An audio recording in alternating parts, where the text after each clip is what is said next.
So I never told you how I dug the holes.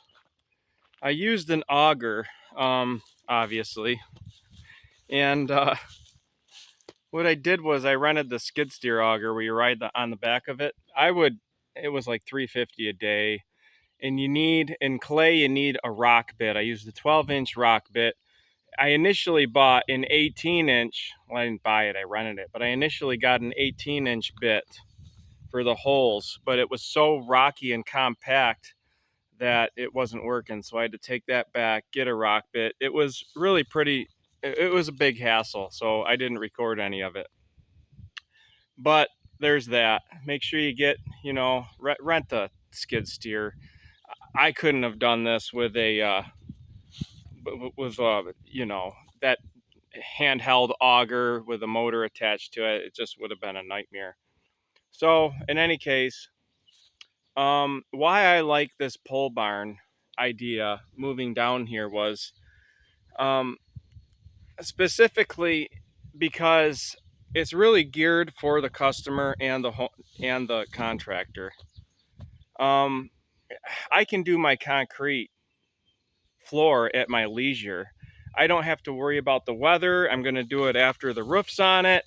The fact that this thing, the bottom board here, that treated 2x6, acts as a form for the concrete and the level of it. So you bypass that step. Um,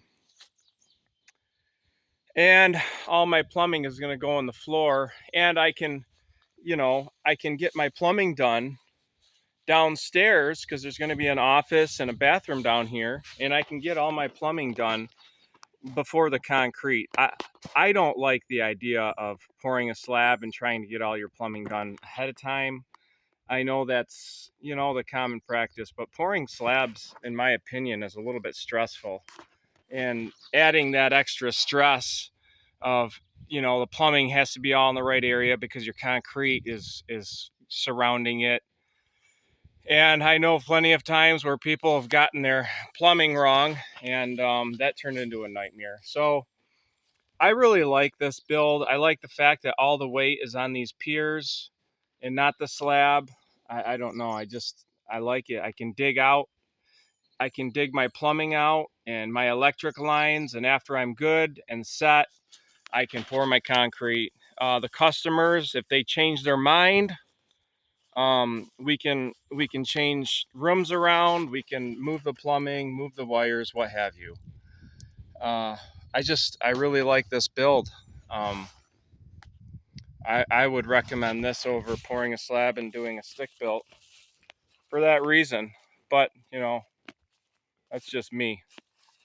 So that's why I prefer these barnuminiums. I prefer the stick built or the pole barn build as opposed to framing up the walls. And that's why we're doing this one the way we're doing it. And we're saving them some money doing it this way as well. So, all right, that's that.